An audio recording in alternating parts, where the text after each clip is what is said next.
Welcome to Choice Classic Radio. Like us on Facebook, subscribe to us on YouTube, and help keep this show alive by donating at choiceclassicradio.com. For more of your favorite old-time radio shows, join us on our companion podcast, Choice Classic Radio, Mystery, Suspense, Dramas, and Horrors, where we bring to you the most mysterious tales that the golden age of radio had to offer. And now, with over 167 episodes broadcast on NBC Radio from 1949 to 1953, we bring to you Dangerous Assignment. Wheaties presents Dangerous Assignment.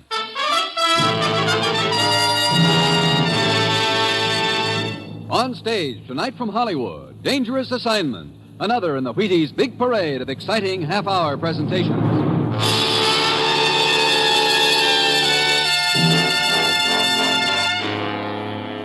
Dangerous Assignment, starring Brian Donlevy as Steve Mitchell.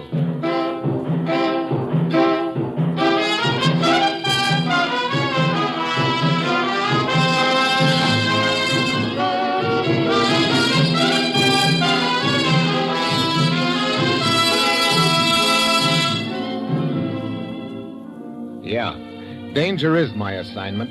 I get sent to a lot of places I can't even pronounce. They all spell the same thing, though, trouble. But when I walk into the commissioner's office, I don't realize that this assignment is going to plump me right into the middle of a nice, juicy war.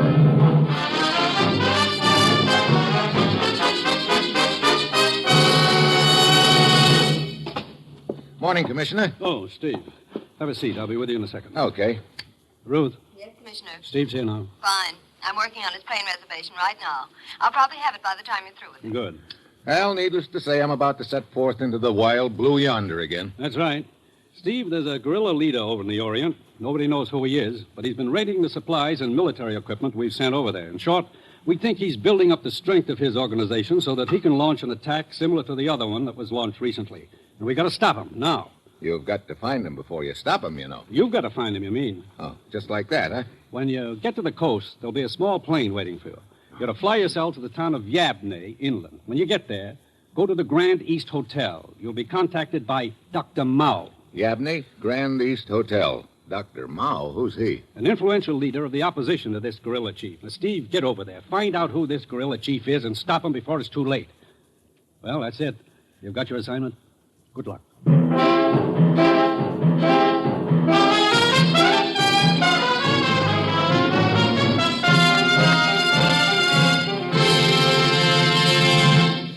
Dangerous Assignment will continue in a moment. Now, here is the Wheaties man, Frank Martin. Wake up tomorrow morning and listen, family. Reach for the Wheaties. Tuck yourself around a bowl of Wheaties at 7 a.m. and see if you don't feel the pleasant difference all morning long. Crisp? My goodness, crisp as a sunny morning. Good? You bet they're good. There's sound, rich, whole wheat goodness to them. And what they do for you. Listen. There's a whole kernel of wheat in every Wheaties flake. That's how Wheaties can give you so much. Whole wheat vitamins and minerals to help you sail through the morning like a breeze. Drive a cultivator, clean the house, or pound a typewriter. Wherever you are, whatever you do, have a bowl of milk and fruit and Wheaties in the morning. And see how good you can feel all morning long. Try it. See how Wheaties at 7 can help at 11. Do that now, will you?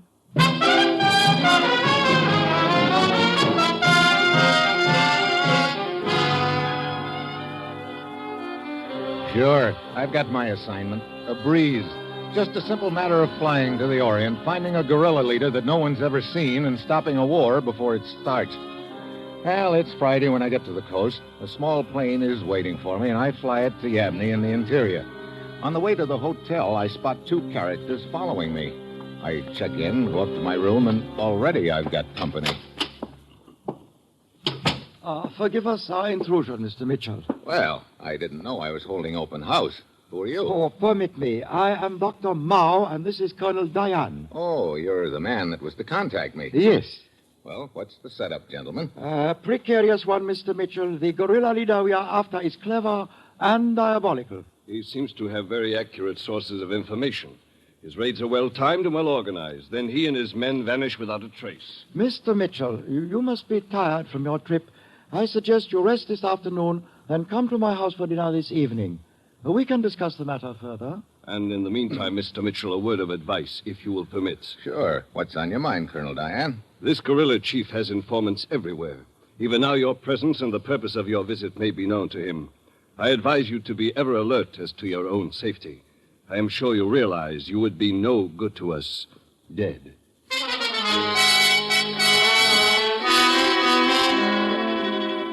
And with that bit of cheerful philosophy, Colonel Diane and Dr. Mao take off. I stay in my room all afternoon, and then a little before 7, I leave the hotel and start walking toward Dr. Mao's house. Suddenly, I spot one of the characters who was tailing me before. He's closing in on me, and he's got a knife. A rickety taxicab comes cruising along about then, and I jump on the running board, pull open the door, and dive inside, right into the lap of the other boy who was tailing me. So happy to see you. Oh, great. So long, Buster. So sorry, but you're not leaving. What? So, you may proceed, driver.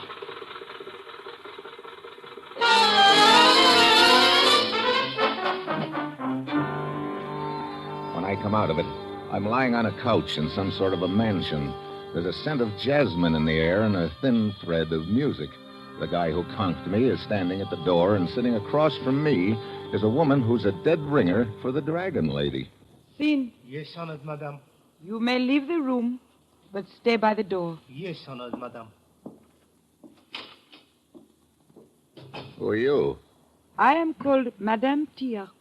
The situation is that you and I, as you might put it, are on the opposite sides of the fence. Oh, Do I make myself clear? I think so. It is known that you have been expected. And now that you are here, let me make it very clear to you that you will not be able to carry out your assignment. I see. You have 2 choices. Oh, that's nice to know. What are they? You may leave at once and return to your country. I take it that's choice number 1. And if I don't? Choice number 2, you will be killed. You seem to have it all figured out, Madam Tia. It is quite simple. Excuse me? She picks up the phone and listens for a second and then does a big take. She looks like she's pretty absorbed in the conversation, and I know this is my only chance. She doesn't see me edging towards the window, but just as I get there, the door opens and her steward Sin comes in. Stop! Stop shooting! Stop it, fool! As I hightail it away from there, I'm wondering why Madam Tia told Sin to stop shooting. It doesn't make sense. I head for Dr. Mao's house. He and Colonel Diane are waiting.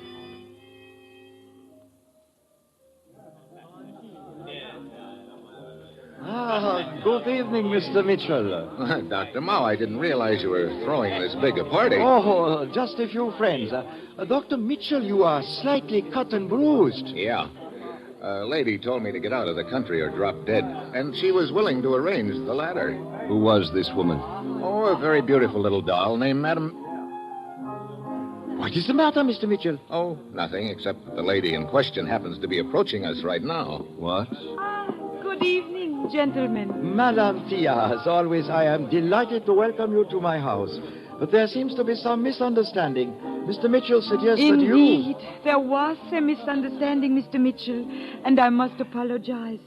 You see, my men picked you up thinking you were the hired aviator we had information about. Wait a minute. What hired pilot are you talking about? I can explain, Mr. Mitchell. We have had information that this guerrilla chief has directed most of his operations from the air. Last week, he is rumored to have lost his private plane and pilot. Our further information is that he had arranged for another plane and an American pilot. Oh, so Madam Tia here figured I was the boy, huh? Yes. Please, my apology for this stupid mistake. Your first desire to aid the cause is worthy of commendation, my dear. But as always, your impulsiveness has misguided you. Yes. Such matters are really in my province. I am humbly aware of that, Colonel. I will not interfere again. I am sure you will not. Come, we will have a drink. Would you like to meet my other guests, Mr. Mitchell? Well, right now, I'd like to have a little talk with you, Dr. Mao. Well, of course. Come, we will walk out onto the terrace. Huh? What was it you wished to talk about? Madam Tia, Who is she? Where does she fit into this deal? She is fanatically devoted to our cause. I wonder. What do you mean? Well, she could have known who I was all along. That story that she gave us just now might be a pretty neat cover-up. I have not the slightest doubt of her sincerity. Okay, well, let it go for the present. Wait. What is it? The bushes over there, they just moved a little. What? Mitchell, a man with a gun. Yeah, get down. Oh, Dr. Mao. It is all right, Mitchell. It is just a flesh wound. Here, let me give you a hand. Oh, thanks. I did not get a very good look at him. I did. I'll recognize him if I ever see him again. What happened? I heard... Dr. Mao. Oh, it is nothing, Colonel. Slight wound in the shoulder. Come. We will get you inside. No. I do not wish to disturb my guests. Now, look. Oh, no, please. There is one of my servants. He can take me upstairs by the back way and take care of me. I insist, gentlemen. Wang, help me to my room. Are you sure you're okay? Of course. I will join you later. Come, Wang, come. Brother, he's a pretty calm character. Indeed he is. Mitchell, there has been a new development. I was looking for you when I heard the shot out here. What is it? This American pilot we believe to be in the employ of the guerrilla leader has arrived. Oh? Where is he? My men have picked him up and are holding him in custody. His name is Williams. Good. Come on, Colonel. Let's you and me have a little chat with Mr. Williams.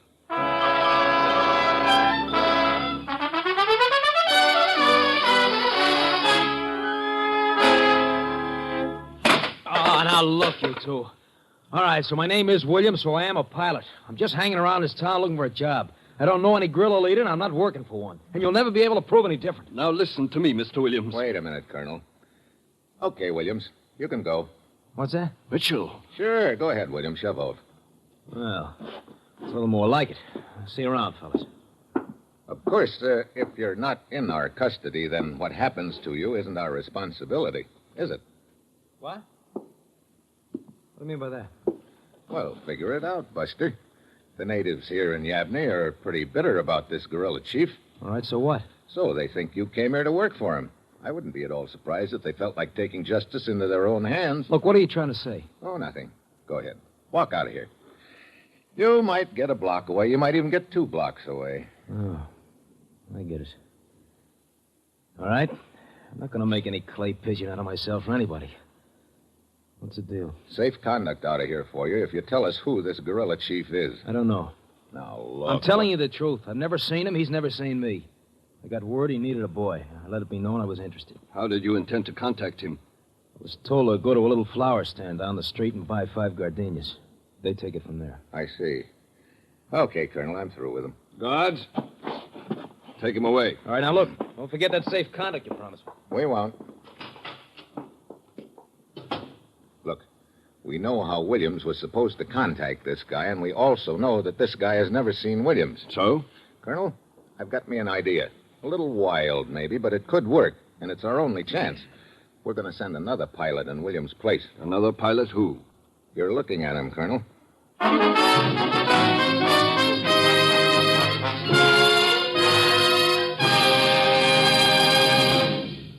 Steve Mitchell will continue his dangerous assignment in just a minute. And now, my friends, I'd like you to hear from a famous young man known for his pitching arm, and known, too, for the fact that Wheaties make his favorite training dish. And believe me, training is mighty important for this young man. Ask him a question, will you, Ed Prentice? Now, young man, will you tell us what you do for a living? I pitch. You what? Pitch. You know, baseball. When you have a baseball team, you have to have a pitcher.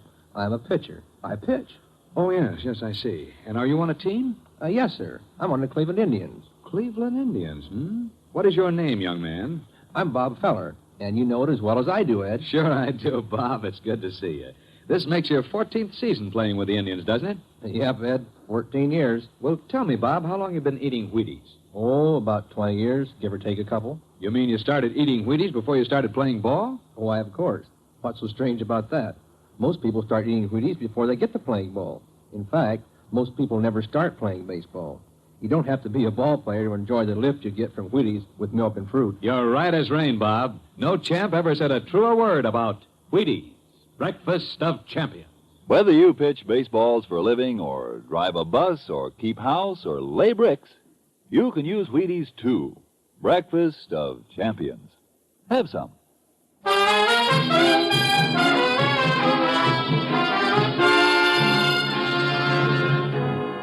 Now, back to Dangerous Assignment and Steve Mitchell.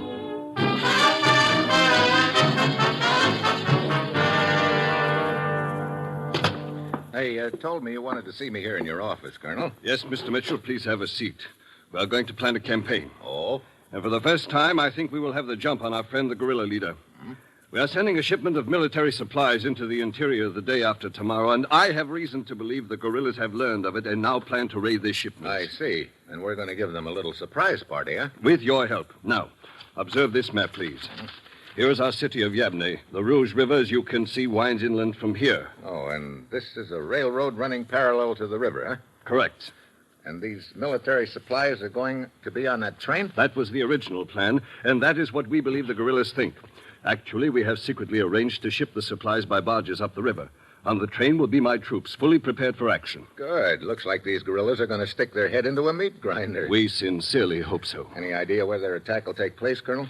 I know where the most logical point is. Impress this area of the map thoroughly on your mind, Mr. Mitchell.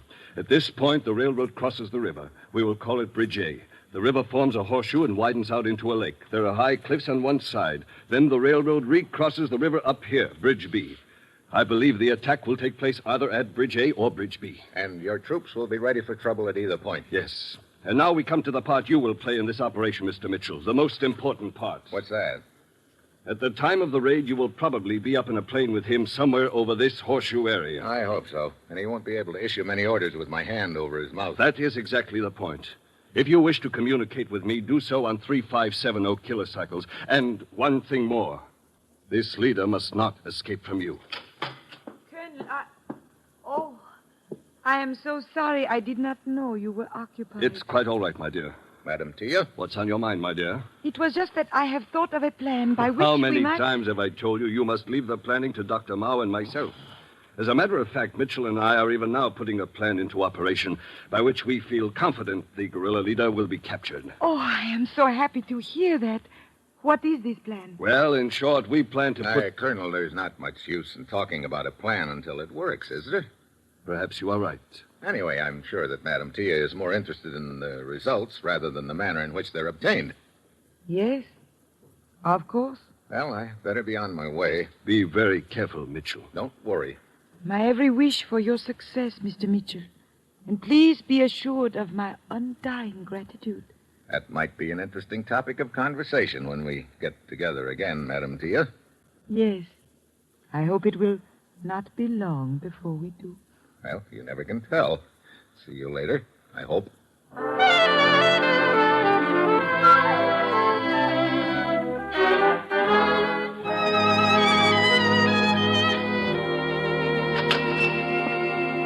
Yes, sir. I'd like to buy some flowers. As you see, I have nice flowers, all kinds. I want 5 gardenias. 5 gardenias? You would not like half a dozen? I said 5. I see. You are Williams, the American pilot. Yeah. Vanda! Yes? It is Williams. You are late, Williams. We have been expecting you for some time. I got here as soon as I could. Who are you? Banda, second in command to our leader. Come. Where are we going? By small boat up the Rouge River. Where to? You are too inquisitive. Everything will be unfolded to you at the proper time. Come.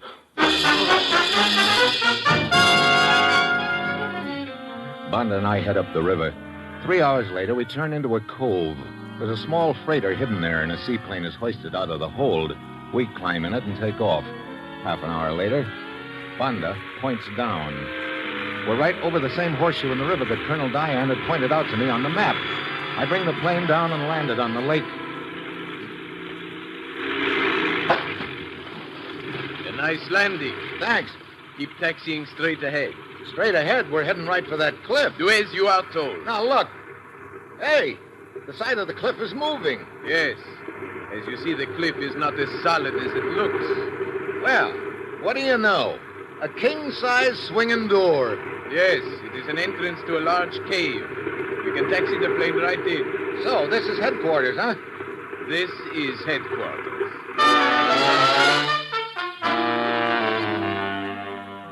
I taxi into the cave, and the camouflage gate swings shut behind us. We climb out. Banda leads the way up a ladder to an upper room in the cave. He leaves me there and disappears. It's an observation post looking out over the lake, and it's full of radio equipment. Then I start getting a few nasty surprises. Number one, the radio operator is the same guy who tried to kill Dr. Mao. He keeps giving me the haven't I seen you somewhere before look, and I start sweating. Number two, sitting on a chair over in one corner is Sin, Madame Tia's stooge, the guy who slugged me and dragged me to her house right after I got to Yabney. Right now, I've got an uneasy feeling that I was right about Madame Tia. But my surprises haven't ended yet. Number three walks into the observation post with Banda. Hello, Mitchell. Williams. Yeah, Williams. Been having fun posing as me? So you decided not to take our safe conduct out of the country. I went as far as the waterfront. Then I figured out which side my door was butted on. So it would seem you were not as clever as you thought, Mitchell. It sure would, Banda. My compliments to Madame Tia. I will be glad to deliver them, Mitchell. Dr. Mao. Indeed. I gather your suspicions were directed against Madame Tia. Perhaps I should have allowed them to continue in that direction. It's been you all along. Huh? Exactly. Pretty clever act you pulled, having your stooge over there plug you in the shoulder for my benefit. A painful but effective device. I have used it before and may have to again. And Madame Tia's boy over there is really working for you, huh? Oh, no. If you had looked more closely, you would have seen that his hands are tied behind him. Sin has certain information which he will reveal to me in good time. Barges in sight of first bridge. Barges in sight of first bridge. There is the radio signal we have been waiting for. Come, Williams. We'll take off at once. The barges? Yes, indeed, Mr. Mitchell. I am completely aware of Colonel Diane's little scheme. I know the supplies I want are on the barges instead of on the train, and my plan has been set accordingly. Great. I must take my leave now, but as you can see, the radio operator is armed, so it would be foolish to attempt an escape before I return. And, anyway, I wish to grant you the pleasure of witnessing my complete victory before you die.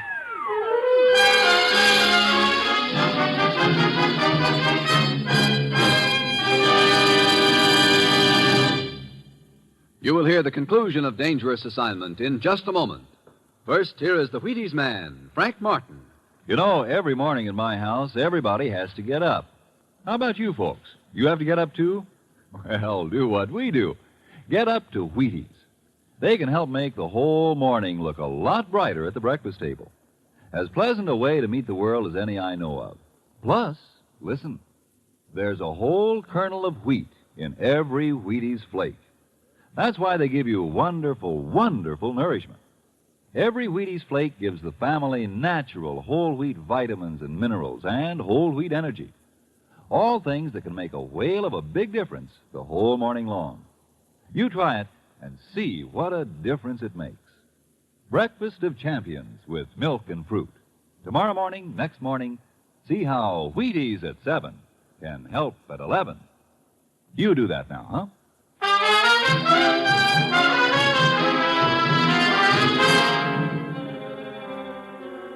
Well, along about now, I'm willing to sell my Social Security number cheap. My brilliant idea has backfired, and I find out I've been played for a sucker all along. Dr. Mao and his gang know the supplies are on the barge, and it looks like Colonel Diane and his troops are going to be left holding the bag, and me, I'm the guy in the bag. Well, they tie my hands and dump me in the corner beside Sin. Then they leave. Well, Mr. Mitchell, it would appear we are both very unfortunate. Yeah. How come they're holding you here, Sin? Madame Tia plans to import hired fighters to track down these guerrillas.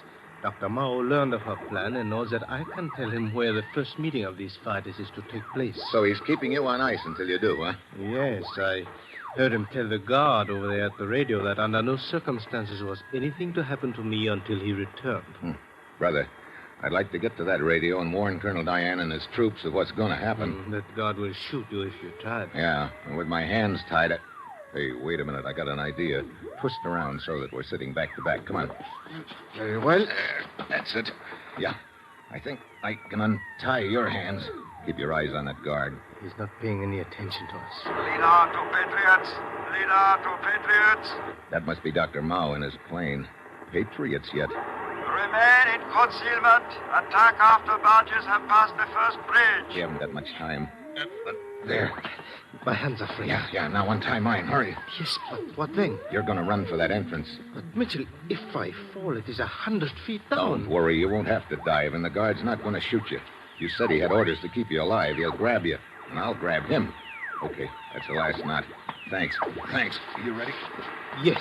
Go ahead. Stop, Sin! Death before the sun. Get back! Mitchell! That's right, Buster. Oh! Good work, Sid. Now I've got to get through to Colonel Diane. Do you know the right frequency? Yeah, he said he'd be guarding 3570 kilocycles on the train. There we are. Steve Mitchell to Colonel Diane. Steve Mitchell to Colonel Diane. Over. Diane to Mitchell. Are you in the plane? I can see you circling. Over. Mitchell to Diane, I'm in a cave on the side of a cliff overlooking the lake. Get this. Dr. Mao's the leader. He and his boys know the supplies are in the barges, not on the train. Over. Diane to Mitchell. Repeat name of guerrilla leader. Over. You heard me right. It's Dr. Mao. Where are you and your troops now? Our train is just crossing the first bridge. Good. Maybe there's still time. Look, the guerrillas will probably attack the barges in small boats. Unload half your troops at the bridge you're on now. Take the other half up to the upper bridge. We may be able to bottle the guerrillas up in between. Over. I will give the necessary orders at once. Over and out.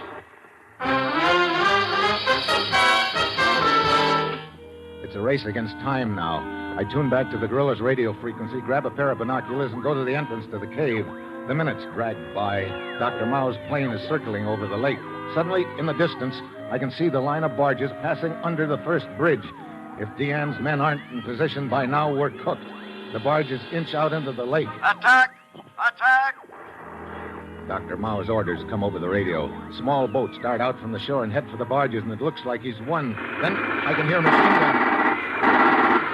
They're shooting from the lower bridge. Colonel Diane's troops, and they're blasting the guerrilla boats right out of the water. Retreat up the river! The boats start streaking up the river. I'm just hoping Colonel Diane's ready to close the trap on them. Mitchell, look. Dr. Mao's plane is landing in front of the cave. Yeah, he's heading here for cover. We'll try to give him a good reception. The guerrilla boats are almost to the upper bridge. Yep. If they get past us, we'll lose them. They are passing under it now. They will escape. Not quite. Listen to that. Yeah, it worked. They're getting cut to pieces, Sin. Well, it looks like this is the end of the line for these guerrillas. But listen, Dr. Mao's plane is inside the cave below us. Yeah. They'll be climbing up here in a minute. Let's get back inside the cave. You take Williamson. Leave Dr. Mao for me. Very well. Get back. They're coming up the ladder. I will wait for your signal. Watch it. They're both armed. What? Who's not gone wrong, Williams? My plans were perfect. Look, Napoleon, quit worrying about your campaign. Start worrying about us getting out of here. But still, I do not understand what... Wait. Look, the guard lying unconscious. What? Where is Mitchell? Right here, Doctor. Mitchell! Williams, quick! Get Williamson. I have him. Good work. Let go of me! Drop the gun or I'll break your arm. Drop it. That's better. Mitchell, he has a knife. I need it. Still won't drop the knife, huh? Okay. Help!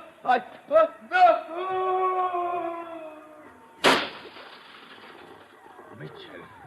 Right on top of his own plane. One might observe that such an ending is most fitting for Dr. Mao. Yeah. In the old days, they used to fall on their sword. Now they fall on their plane. That's what you call progress, Sin.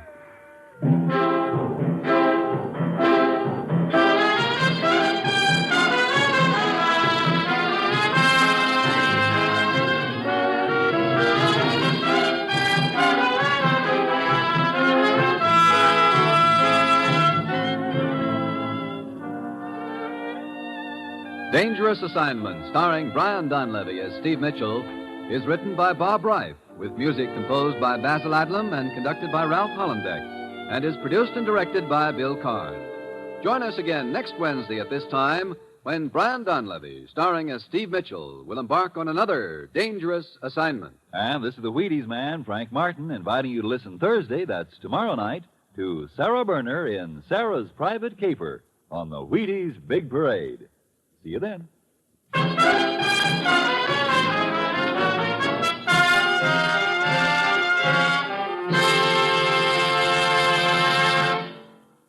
Dangerous Assignment comes to you from Hollywood. Next, The Falcon, one of 4 exciting mysteries, tonight on NBC.